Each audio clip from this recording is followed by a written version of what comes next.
मान्य दर्शकों, अभिवादन। सर्वप्रथम हमारे इस YouTube चैनल को आप सब्सक्राइब कर दें ताकि आपको मेरा कोई भी वीडियो आसानी से आप तक पहुंच सके। मैं आचार्य श्री भागीरथ पांडे आप लोगों के समक्ष श्रावण महीना की महत्ता या सोमवारी व्रत की क्या विशेषता है इसी को लेकर उपस्थित हुआ। श्रावण महीना का शुभारंभ दिनांक 6 जुलाई 2020 को सोमवार दिन से होने जा रहा है। पूरे भारतवर्ष में बड़े ही उत्साह पूर्वक एवं श्रद्धा भक्ति से नर नारी सोमवारी व्रत करते हैं। मात्र एक दिन का उपवास सैकड़ों रोगों को संहार कर देता है, नाश कर देता है। उपवास के पालन करने से स्वास्थ्य भी उत्तम होता है। यूं तो उपवास शब्द का शाब्दिक अर्थ होता है निकट या समीप।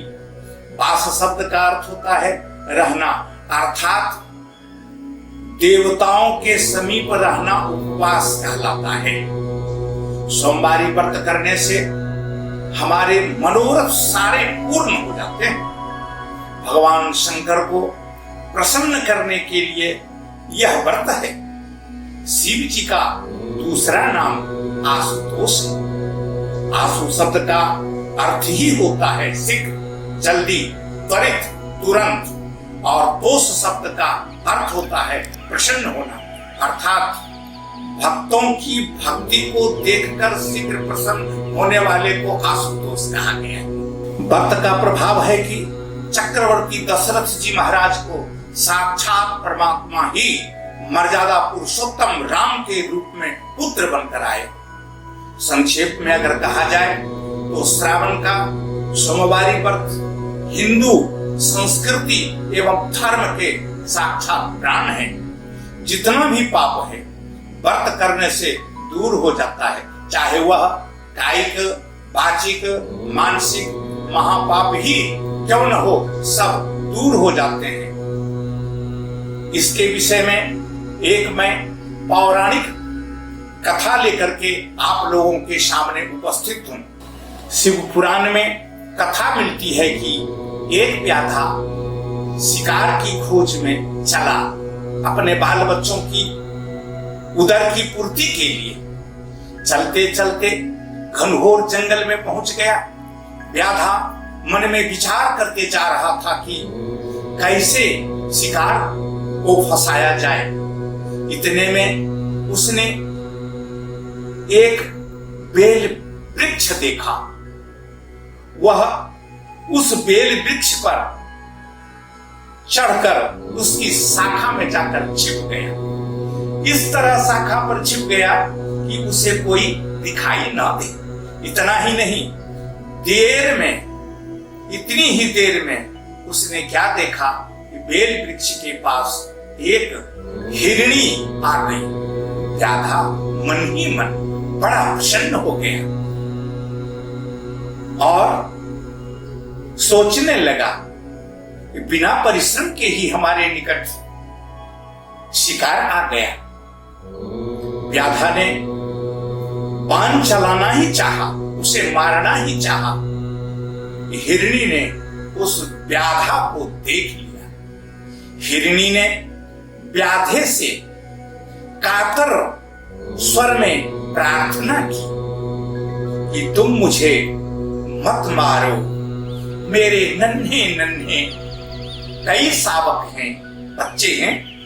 अगर तुम मुझे मार डालोगे, मेरे बच्चे भूख के कारण, माता के वियोग के कारण तड़प तड़प कर मर जाएंगे। उधर व्याधा के बच्चे भी कई दिनों से भूखे थे। अतः इस द्वंद्व स्थिति को देखकर व्याधा बड़ा चिंताग्रस्त हो गया। मन ही मन सोचने लगा, अब मैं क्या करूं।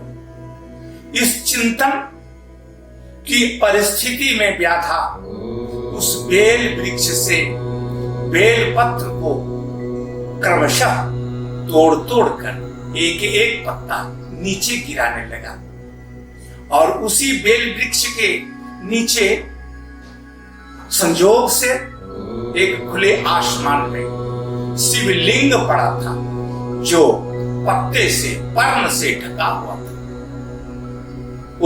इस प्रकार व्याधा ने भूखे प्यासे रहकर उस बेल पत्र को गिराता गया और चिंतन करता रहा कि अब इस परिस्थिति में मैं क्या करूं। व्याधा को हिरणी के बच्चे पर बड़ी ही दया आ गई और उसने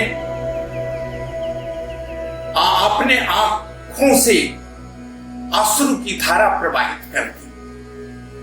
आंखों की बूंदें क्रमशः शिवलिंग पर गिरा और तब महादेव बेलपत्र और आंसू की बूंदे को देखकर देवाधिदेव महादेव स्वयं प्रकट हो गए, अपने रूप में आ गए, ब्रह्म रूप में आ गए और महादेव बोले, परम रूही भक्तराज, इस घनघोर जंगल में तूने हृदय के गंगा जल से एवं वरपत्र से मेरी पूजा की है।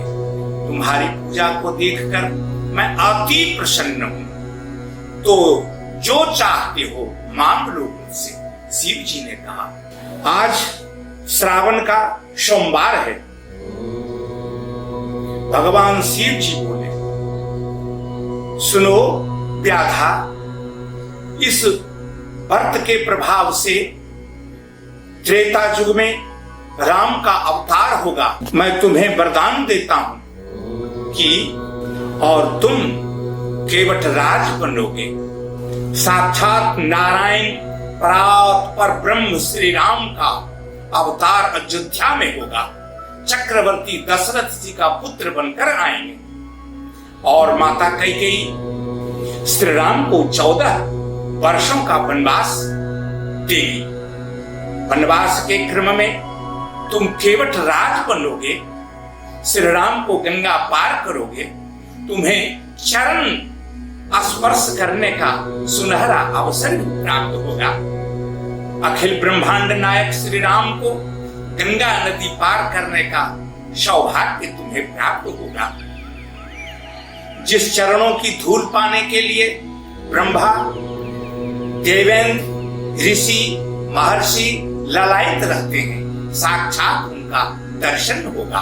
तुम्हारे 7 कुल की पीढ़ियों का उद्धार होगा व्याधा। ऐसा वरदान देकर भगवान भोलेनाथ अंतर ध्यान हो गए, अलक्षित हो गए। समय बीतता गया, प्रथा न हो ही देव ऋषि वाणी। देवताओं की वाणी, ऋषियों की वाणी कभी बेकार जाती नहीं है। त्रेता युग का आरंभ हुआ, भगवान श्री राम का जन्म हुआ। कालांतर में माता कैकेयी ने श्री राम को जंगल भेजा। गंगा नदी से श्री राम को नदी पार जाना ही था। समय पाकर पूर्व जन्म का व्याधा केवट बना। भवसागर से सभी को पार करने वाले श्री राम आज केवट से गंगा पार करने के लिए आग्रह करते हैं। केवट कठौता लाता है, उसमें जल भरता है, चरण धोया, चरणोदक ग्रहण किया। आज केवट कृत हो गया। 7 पीढ़ियों का उद्धार भगवान ने किया। यही शिक्षा मिलती है कि पूर्व जन्म का व्याधा भूल से अनजाने में बेलपत्र चढ़ाया, आंखों से अश्रु की धारा बहाकर शिवलिंग पर चढ़ाया। ये सब अनजान में पूजन की इतनी भारी महिमा कि दूसरे जन्म में ईश्वर प्राप्ति हुई। धन्य है श्रावण का सोमवारी व्रत। भक्ति भाव तथा श्रद्धा से किया गया श्रावण का सोमवारी व्रत का क्या फल होगा, यह कहा नहीं जा सकता है। अगर कुमारी कन्या इस व्रत को करे तो मनचाहे पति की प्राप्ति होती है। निर्धन व्यक्ति इस सोमवारी व्रत को करे तो धनवान होता है। इतना ही नहीं, नारी अगर इस व्रत को करे अखंड सौभाग्य प्राप्त करती है। इस प्रकार मनोवांछित फल प्रदान करने वाला यह भोलेनाथ का व्रत है, इसलिए इस व्रत को अवश्य करना चाहिए। धन्यवाद। जय भोलेनाथ।